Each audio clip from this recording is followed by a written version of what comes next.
प्रत्येक, चाहे कोई गरीब है चाहे अमीर है, चाहे कोई किसी वर्ण में जन्मा होता है, वो सभी भक्ति किया करते हैं उन युगों में। और उनका ध्यान लगता है, मेडिटेशन लग जाता है 1 सेकंड में। और व्हाट इज मेडिटेशन? मेडिटेशन है क्या उनका? जैसे हमारे शरीर में कमल बने हुए हैं, हमारी रीढ़ की हड्डी जो बैकबोन है, इसके अंदर की साइड में कमल बने हुए हैं, यानी कमल चक्कर बने हुए हैं। जैसे एक टेलीविजन के अंदर चैनल होते हैं, और जो भी चैनल ऑन कर दिया जाता है तो उस चैनल में जो कार्यक्रम दिखाई देता वो कहीं और स्थान पर विद्यमान है, और वहां से रिले होकर के वो सिर्फ दिखा रहा है कि ये चैनल में वहां ये कार्य हो रहा है। तो ऐसे ही हमारे शरीर के अंदर चैनल हैं, मूल कमल, फिर उससे 2 अंगुल ऊपर स्वाद चक्र, फिर नाभि चक्र जिसको नाभि कमल भी कहते हैं, और फिर हृदय चक्र, हृदय कमल, और फिर कंठ का चक्कर, कंठ कमल, और फिर त्रिकुटी का कमल, और फिर सहस्रार कमल।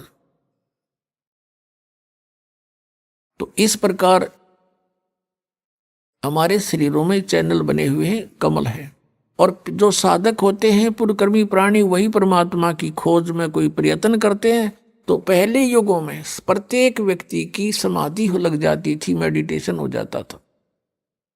जो ट्राई करना चाहता था, अंदर क्या होता है, उसका कोई कमल पिछले पुनों से, पिछले संस्कार से खुल जाता है अभ्यास से। तो वो उस चैनल में क्या होता है कि जैसे फिल्म शुरू हो जाती है, फिल्म, एक मूवी शुरू हो जाएगी, उस चैनल पर जहां से प्रोग्राम आ रहा है वो सारा दिखाई देना शुरू हो जाता है। कोई नाच रहा है, कोई गा रहा है, कहीं राजा की सवारी आ रही है, जैसे फिल्म चलती है। कहीं झरने बह रहे हैं, कहीं फलदार वृक्ष नजर आ रहे हैं, कहीं फूलों की बहुत लंबे चौड़े बाड़ी है, बगीची है। तो वो सारा कुछ देखता रहता, कहीं गाने हो रहे हैं, कहीं अप्सराएं नाच रही हैं। तो मेडिटेशन करने वाले जो साधक होते थे, तो वो यो मन वैसे ना टेकने दे उनको, 10 मिनट भी ना बैठने दे। ये तो कई घंटे बैठे रहा करते, कई वर्षों तक बैठ जाते थे। अब अंदर यू बाहर की वस्तुओं से इस मन को अधिक अट्रैक्टिव चीजें अंदर दिखाई देनी शुरू कर देती है। इसलिए ये फिर वहां धक्के खाता रहता, उस देखता रहता उस चैनल पर मूवी को। ना ये सिमरन करता, सिर्फ बैठ के हठ योग हो गया, इस तप बन गया। तप से राज प्राप्ति होती है, तप से राज मदमानम, और जन्म तीसरे फिर शुक्र सवानम। ये 2.5 घंटे बैठकर, 2.5 घंटे सुबह बैठकर ये के ढूंढेंगे भगवान को, ये सिर्फ मूर्ख बनाने वाली बातें हैं। नीम हकीमों का ये तरीका है। तो ऐसे ये ऋषि लोग सतयुग त्रेता द्वापर में ऐसे साधना किया करते, सभी करते थे।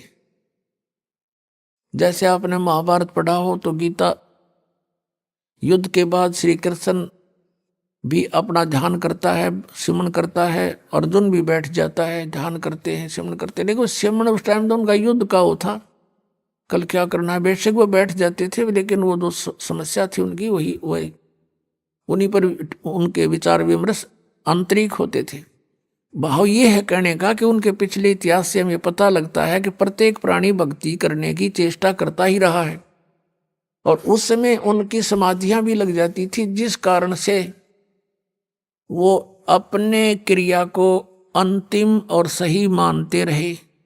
गीता जी अध्याय नंबर 4 के श्लोक नंबर 25 से लेकर 30 तक स्पष्ट किया है कि अर्जुन कोई देवताओं की पूजा करता है, कोई मेडिटेशन करता है, ध्यान लगाता है, कोई स्वाध्याय करता है, और कोई तीक्ष्ण अहिंसावादी व्रत रखता है, और कोई प्राणायाम करता है, कोई केवल योग आसन ही करता है। और सभी अपनी अपनी साधनाओं को पाप नाशक जानते हैं। फिर गीता जी अध्याय नंबर 4 के श्लोक 32 में कहा कि अर्जुन, ऐसी धार्मिक अनुष्ठानों की जानकारी विस्तार के साथ सच्चिदानंद घन ब्रह्म की वाणी में ब्रह्मणे मुखे, उसमें कही गई है सही विस्तार के साथ। परमेश्वर ने स्वयं आकर अपने मुख कमल से बोली है, वो साधना है सही, और वो है तत्व ज्ञान। चौथे अध्याय के 34वें श्लोक में कहा कि फिर वो उस तत्व ज्ञान को तू तत्वदर्शी संतों के पास जाकर समझ, उनको दंडवत प्रणाम करने से, कपट छोड़ करके उनसे प्रार्थना करने से वो तत्वदर्शी संत तुझे परमात्म तत्व का ज्ञान कराएंगे, उनसे पूछो। तो इससे एक तो ये सिद्ध हो गया कि Gita is not complete knowledge. Shrimad Bhagavad Gita में कंप्लीट स्पिरिचुअल नॉलेज नहीं है, इनकम्प्लीट है, लेकिन गलत नहीं कह सकते। हाँ, गलत वो है जैसे इस काल ने कुछ युद्ध कराने के लिए अर्जुन से अटकलबाजी की है। अभी आपको बता के 5वें अध्याय में वो कहता है कि ऐसे आसन लगा ले, ऐसे बैठ जा, नाक के आगे ध्यान लगा। ये इसका अपना मत है, स्वयं कहता है ये मेरा मत है, और बाकी वेद ज्ञान है। अब जैसे इसने युद्ध कराने के लिए अर्जुन से कहा दूसरे अध्याय के 37 और 38 श्लोक में कि अर्जुन, तू लाभ हानि को छोड़ के और किसी जय पराजय की भी चिंता ना करके तू युद्ध कर ले। अब पहली तो बात समझ की है कि बिना बगैर लाभ हानि के कौन सिर फुड़वावे, और फिर तुरंत कहता है कि यदि तू युद्ध में जीत गया तो पूरी पृथ्वी का शासन प्राप्त होगा, राज भोगेगा, और यदि तू युद्ध में मारा गया तो स्वर्ग में जाएगा, तेरे दोनों हाथों में लड्डू हैं, युद्ध कर ले। बता, इसका कोई थ्योरी है? पहले मैं तो कह रहा है कि लाभ और हानि छोड़ कर युद्ध कर ले, हार जीत की भी चिंता ना करे, और तुरंत लाभ हानि बता रहा है कि यदि मारा गया तो स्वर्ग में जाएगा, और जीत गया तो पृथ्वी का शासन भोगेगा। बता, आप पे लाभ हानि बता रहा है, फिर क्या लाभ हानि मत सोचे। तो ये इसकी अटकलबाजी जो इस तरह की बकवाद इस काल ने युद्ध कराने के लिए की है कि किसी तरह यू नाश हो, वो करवा दिया इसने। फिर सतगुरु संगत छोड़ के लाख वर्ष जप की नहीं, इंद्री कर्म ना मोक्ष होए फिर काल के अधीन।